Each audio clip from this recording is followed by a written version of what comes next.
The notification came through my Slack at 2:47 p.m. on a Tuesday. A single message from Marcus Westbrook, our Chief Technology Officer, Elena, stepping you off the Meridian release. Reassigning to secondary infrastructure support. Talk soon. I read it 3 times. The words didn't change. The weight behind them didn't lighten. I was supposed to lead the deployment. Meridian was 6 months of my life compressed into code, architecture decisions, late nights spent debugging cascading failures, and early mornings verifying stability. The project had my fingerprints all over it, literally, metaphorically, in every system design decision. I'd fought for every database query optimization, argued passionately about microservice boundaries, and personally debugged 17 different race conditions that could have torpedoed the entire launch. And now, with 48 hours until launch, I was being removed. The office felt smaller suddenly. Walls seemed to lean inward. I sat at my desk, fingers hovering over the keyboard, unsure whether to respond or simply accept the unraveling. Around me, the typical Tuesday afternoon rhythm of Saturn Technologies continued its oblivious march. Keyboards clicked. Conversations hummed in discrete clusters. Someone near the break room was heating up something that smelled like overambitious curry. The mundane machinery of professional life grinding forward without acknowledging that someone's world had just realigned. My reflection in the dark monitor showed someone I barely recognized. Not because my face had changed, but because the expression had shifted into something unfamiliar. Resignation. Or was it recognition? That moment when you realize someone has already decided your fate without consultation. Without even the courtesy of a conversation first. I pushed back from my desk and walked toward the conference room where Marcus held court. Through the glass walls, I could see him gesturing animatedly to someone I recognized immediately, Caleb Morse. Younger than me by 4 years. Brilliant, certainly, but in that particular way that comes with confidence untethered to experience. The kind of confidence that doesn't yet understand the invisible complexity lurking beneath surface-level elegance. He had joined Saturn Technologies 8 months ago, during a particularly aggressive hiring cycle where the company seemed convinced that youth equated with capability. Marcus saw me approach and smiled, the kind of smile that contains no warmth, only the satisfaction of inevitable hierarchy asserting itself. Elena, he called out, waving me inside with a gesture that felt performative, as though he'd been expecting this confrontation and had already choreographed how it would unfold. Perfect timing. We were just discussing the final architecture passes for Meridian. I saw your message, I said, keeping my voice level. Calm. The first step toward survival is not revealing fractures. I'd learned this through years of navigating corporate environments where emotion was interpreted as weakness and vulnerability was weaponized by those watching from higher positions in the hierarchy. Right, yes. Marcus leaned back in his chair with the studied casualness of someone who'd practiced this exact conversation multiple times. Look, Caleb's been working on some optimization strategies that are genuinely impressive. His approach to the cache invalidation is novel, something I don't think we would have caught with the original timeline. I need someone on this deployment who can move at his pace. There it was. The smirk wasn't visible on his face, but I heard it in his voice. The smirk was in every syllable, embedded in the way he pronounced novel as though discovering something was the same as inventing it.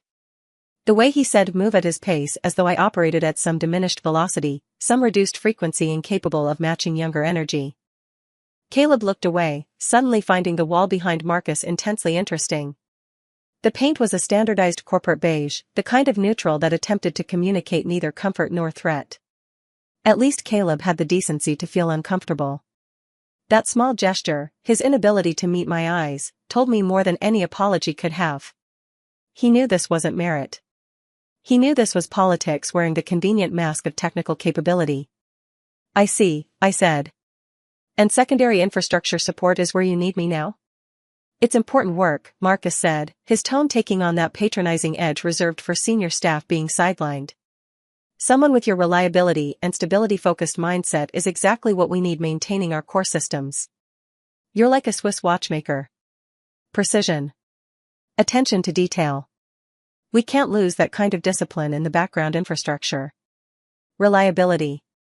Stability. Code words for, you're safe, predictable, uninspiring. Code words that translated to, you don't have the spark, the revolutionary thinking, the aggressive innovation that excites board members and venture capitalists.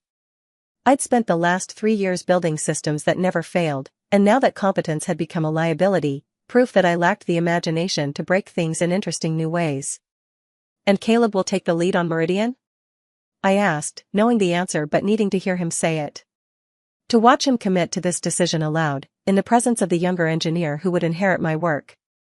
Caleb will be the primary architect for the final implementation phase, Marcus confirmed, using the language of official announcements, the tone of someone for whom this had already been decided by forces I couldn't perceive. Perhaps he'd discussed this with the VP of engineering. Perhaps there was an entire meeting I hadn't been invited to where my competence had been debated and found lacking. I logged out of the conference room system without another word and returned to my desk. My workspace was organized with deliberate precision, every post-it note aligned to grid, every cable bundled and labeled, every file organized by date and project significance. The physical manifestation of someone who believed structure mattered. Someone who thought that careful attention to detail was a virtue rather than a character flaw suggesting inability to think bigger. I gathered my things slowly. Not in anger. In that strange clarity that comes when you finally understand the architecture of your own irrelevance. The decision had been made. My job now was simply to process it, to integrate it into my understanding of how Saturn Technologies saw my value. That evening, I accessed the Meridian codebase from home. This wasn't unusual. I'd been living in that system for months, running diagnostics and refactoring modules at odd hours when the office was empty and my mind could move through code the way other people moved through familiar houses in darkness. But this time, I wasn't contributing. I was reading. Studying. Understanding every decision Caleb had made, every optimization Marcus had praised, every shortcut taken. The codebase told a story that meeting hadn't revealed. Caleb's optimizations were elegant, true. But they relied on a cascade of assumptions about load distribution that would only hold under specific conditions. The cache invalidation strategy was novel because nobody else had attempted it, not because nobody else thought of it, but because the data structures it depended on created vulnerability windows during peak traffic transitions. I could see the pattern immediately, the way certain types of concurrent requests would interact with the state management in ways that would cause degradation under load. I wasn't an expert in finding flaws in other people's work. I was an expert in preventing flaws from existing in my own. Reading Caleb's code felt like watching someone build a house of cards. Magnificent cards. Perfect cards. But cards nonetheless. And I understood, with the clarity that comes from technical certainty, that those cards would fall during deployment. The question wasn't whether. The question was when and with how much damage. I spent hours that night documenting my observations in a detailed technical analysis. Not accusations. Just facts. Load patterns that would trigger the vulnerability. Timing diagrams showing exactly when the cascade would begin. Projections of what system degradation would look like as concurrent requests overwhelmed the cache invalidation mechanism. 3 days before the deployment, I attended the final architecture review. The meeting was held in a glass-walled conference room on the 3rd floor, the one with the view of the city's technological corridor, all the buildings housing other companies engaged in their own competitive hierarchies. I sat in the back, silent, taking notes on my laptop. My presence felt diminished somehow, like someone allowed to observe but not participate, like a ghost at their own funeral. Marcus presented Caleb's work with the kind of enthusiasm usually reserved for religious conversion. His tone shifted when discussing the Meridian architecture compared to how he'd spoken about my infrastructure work. There was excitement here, possibility, the electricity of something new and potentially revolutionary. The team seemed satisfied. Impressed, even. People nodded at appropriate moments. One engineer asked a question about failover behavior, but Caleb answered it smoothly, and the question seemed to reinforce rather than challenge his vision. No one asked difficult questions. No one brought up the edge cases that would trigger under specific load conditions. No one calculated what would happen if certain system assumptions proved incorrect under production traffic. I didn't ask difficult questions either. Instead, I listened and learned and took notes. That night, I sent Marcus an email with careful precision. I'd been reviewing the Meridian architecture in detail. There are some edge cases we should probably stress test before production deployment. I've outlined my concerns in the attached document with technical specificity and relevant metrics. Happy to discuss further if you'd like my perspective. The email was professional. Honest. I listed every potential failure point I'd identified, with technical depth but not excessive commentary. Not accusatory. Just factual. 15 pages of technical documentation. Failure scenarios. Load projections. Timing diagrams showing exactly when the vulnerabilities would manifest. Marcus never responded. Not that evening. Not the next morning. Not at all. The email existed in the digital void between us, acknowledged by its delivery confirmation but ignored by any human response. I wondered if he'd even read past the first paragraph, if the sight of my name on the subject line had been enough to dismiss whatever followed. The deployment went live at midnight on Friday. I watched from home, monitoring the status dashboard with a strange detachment. My apartment was quiet in that way that only solitary spaces can be: the hum of my laptop charger, the occasional car passing on the street below, the silence that comes from being entirely alone with your own thoughts, and the slow-motion unfolding of someone else's mistake. The first 4 hours were clean. Meridian performed beautifully. Load balanced perfectly. Response time stable. Caleb had been right, his optimizations worked, at least during the initial phases when traffic patterns remained within predictable parameters. Database queries executed with enviable speed. The cache and validation strategy functioned elegantly through the evening hours. Around 4 a.m., the first alerts started appearing. Small ones. A slight elevation in database query times. Nothing critical. But measurable. A deviation from the expected performance curve. I watched the metrics graph, seeing the beginning of something I'd predicted with mathematical certainty hours earlier. By 5 a.m., the pattern became undeniable. The cache and validation strategy Caleb had implemented was creating bottlenecks during the data transition cycles that occurred automatically every 5 minutes during this particular usage window. As the night progressed and more users accessed the system, the interactions between concurrent requests and the state management mechanism began generating the exact cascade I documented in my unread email. I watched the alert count climb. 5 alerts. 15. 50.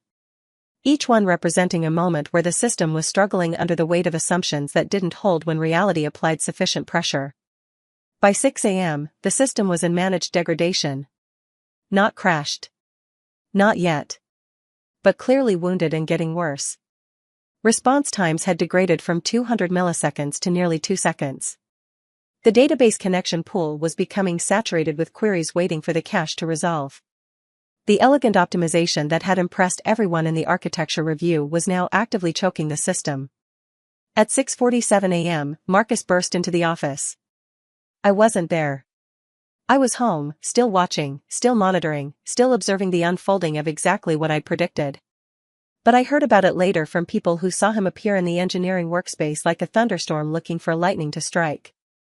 Why is Meridian failing? He'd apparently yelled at Caleb, whose face had reportedly gone white enough to rival fluorescent lighting.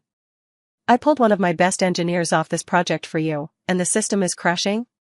The irony wasn't lost on me, even in that moment. Marcus had wanted youth and innovation and fresh thinking. He'd gotten youth and innovation and fresh thinking. What he hadn't wanted was the complexity of experience, the boring competence that prevents disasters through careful attention to edge cases and vulnerable assumptions. Caleb tried to explain the cache and validation strategy, tried to articulate why the approach had seemed sound during planning, but under pressure and sleep deprivation, his explanation came across as defensive rather than reasoned. The technical details that had impressed everyone during the architecture review somehow became excuses when performance was tanking. Marcus, suddenly aware that his decision to replace me was now going to become visible to the executive team, started looking for someone else to blame. By 7 a.m., the incident had been escalated. By 8 a.m., it had reached the VP of Engineering. By 9 a.m., it had triggered an all-hands incident response meeting that pulled people away from their projects and focused the entire organization on the failing system. The cascade of blame that followed was almost poetic in its symmetry. Caleb tried to explain the cache and validation strategy, argued for time to implement fixes, suggested that the issue was more complex than it appeared. Marcus, suddenly aware of how this made him look, started suggesting that perhaps the architecture had been fundamentally sound but the implementation had been rushed. The VP of Engineering, now responsible for explaining to the CTO why production was degrading, wanted to know why nobody had caught this during the architecture review. By Monday, the situation had metastasized into a full incident review. The kind of postmortem where people sit around a conference table and carefully explain how a disaster wasn't their fault but rather a combination of bad luck, unrealistic timelines, and miscommunication. On Tuesday, I received a call from Marcus. His voice had changed. The smirk was gone, replaced by something that sounded like carefully controlled panic. The kind of tone someone uses when they're calling to ask for help from someone they've just humiliated. The kind of desperation that comes from understanding that your own reputation depends on solving a problem you've helped create. Elena, I need you to come back on Meridian. Full authority. I need this fixed before the board meeting on Friday. The moment stretched between us. A held breath. A pivot point. I could feel the calculation happening in real time. On his end, Marcus was probably rehearsing how this conversation would be framed to others. Not that he'd been wrong about replacing me, but rather that he'd made a strategic decision to bring back the most qualified person for damage control. Making it about expertise and necessity rather than admitting error. I'm listening, I said. I made a mistake pulling you off the project. I can see that now. We need your stability perspective. We need your expertise. We need, he paused, searching for words that would make this request feel mutual rather than desperate. We need you. I could have savored this. Could have made demands. Could have extracted revenge through conditions and ultimatums. Could have asked for public apology, reassignment of blame, compensation for the professional humiliation. I could have held his panic hostage until he agreed to whatever terms I set. Instead, I said, send me the incident logs and the current codebase state. I'll review overnight and give you my assessment by morning. What I didn't tell him was that I'd already been reading those logs. Already understood the failure cascade with the precision of someone who'd been expecting exactly this kind of architecture to fail exactly this way. I'd just been waiting for the moment when the consequences would matter enough that my warnings would be heard. I'd spent the last 72 hours not in recrimination but in quiet preparation, understanding that vindication means nothing if you're not actually capable of fixing what others have broken. I spent that night working through the fix with the kind of methodical calm that comes from certainty. The cache and validation needed restructuring, not a complete overhaul that would require weeks of recoding, but a fundamental rethinking of when and how data states transitioned. It required touching 17 different system components. It required coordinating changes across the entire deployment pipeline. It required understanding not just what was broken, but why it was broken in ways that would allow me to fix it without introducing new vulnerabilities. It required someone who understood the entire system with the kind of intimate knowledge that only comes from building it piece by piece, from making thousands of small decisions that were now suddenly revealed to be incredibly important. I worked through the night, implementing fixes with precision, running tests against various load patterns, validating that the new approach would hold under the kinds of traffic surges that had broken Caleb's strategy. By 3 a.m., I had a solution that was not just fixes but improvements. By 5 a.m., I had comprehensive documentation. By 7 a.m., I had a full implementation plan. By Thursday evening, Meridian was stable. Not just recovered, optimized. Better than it had been before. I'd incorporated Caleb's innovations into a more robust architecture, keeping the elegance while removing the vulnerability. The cache and validation now worked with graceful degradation under high load rather than cascading failure. Query optimization continued to function. Response times had actually improved beyond the original projections. The board presentation on Friday was mine to give. I walked them through the system performance metrics, the stability recovery, the architectural improvements. I explained the technical decisions in language accessible to both engineers and executives. They nodded.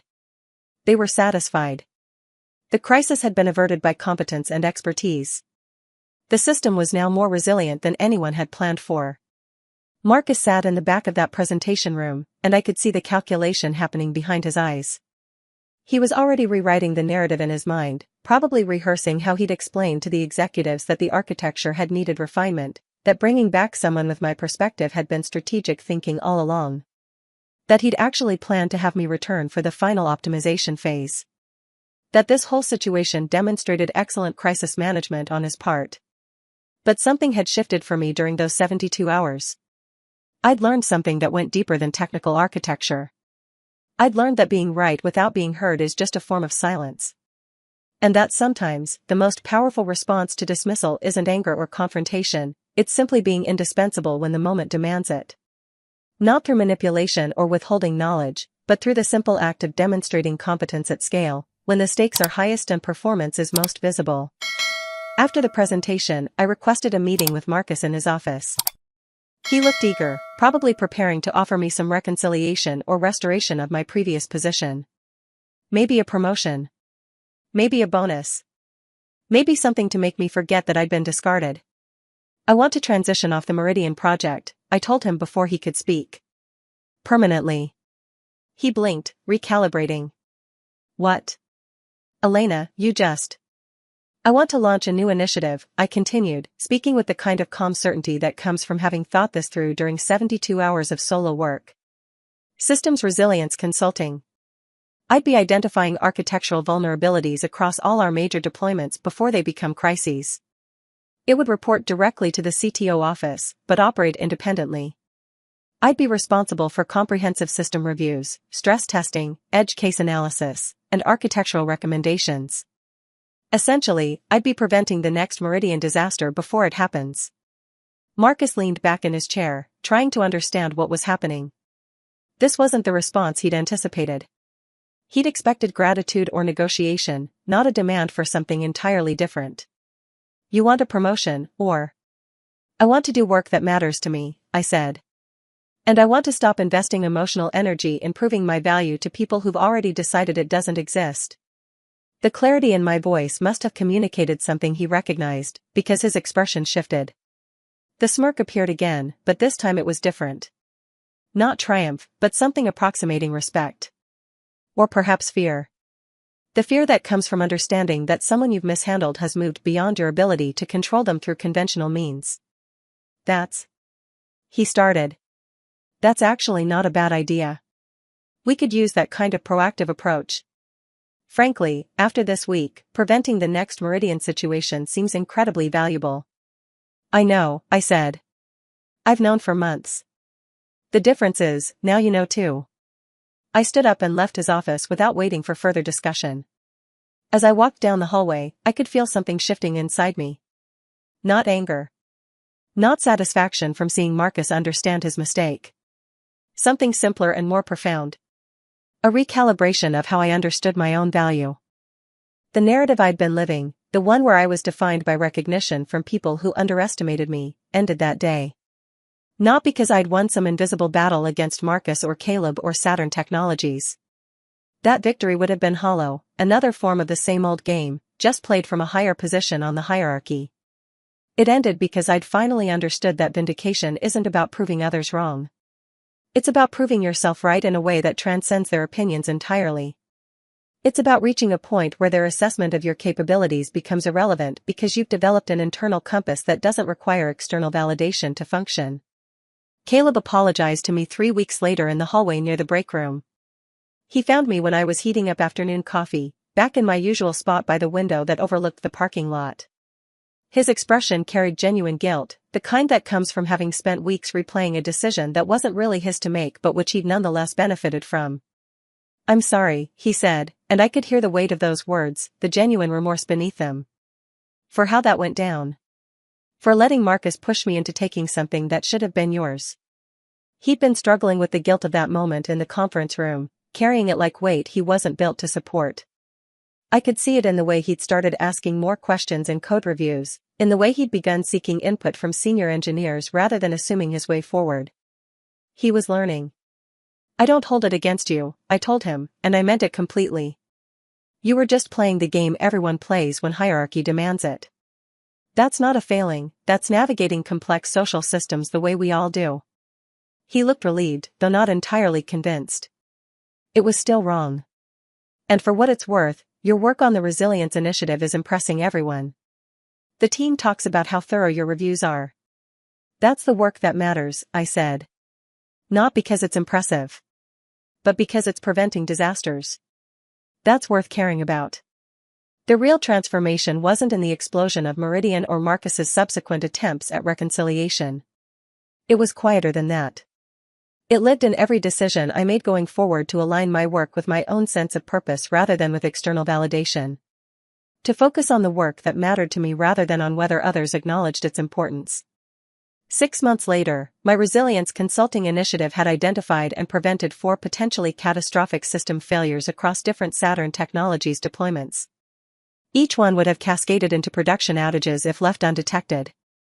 Each one represented systems that would have crashed spectacularly without intervention. The work was meticulous, demanding, and deeply fulfilling. I spent my days diving deep into complex systems, understanding their architecture at granular levels, identifying where elegant solutions had introduced subtle vulnerabilities. More importantly, it was work that was genuinely mine, not defined by what others thought of it, but by its actual impact on the organization. Marcus stopped smirking at me. Not because I'd defeated him, but because I'd stopped competing for his approval. That withdrawal of emotional investment was its own form of power, the kind that doesn't require anyone else to recognize it to be real. When someone no longer cares about your opinion of them, you lose the ability to wound them with that opinion. I'd learned that revenge, in its purest form, isn't about destruction. It's about reconstruction.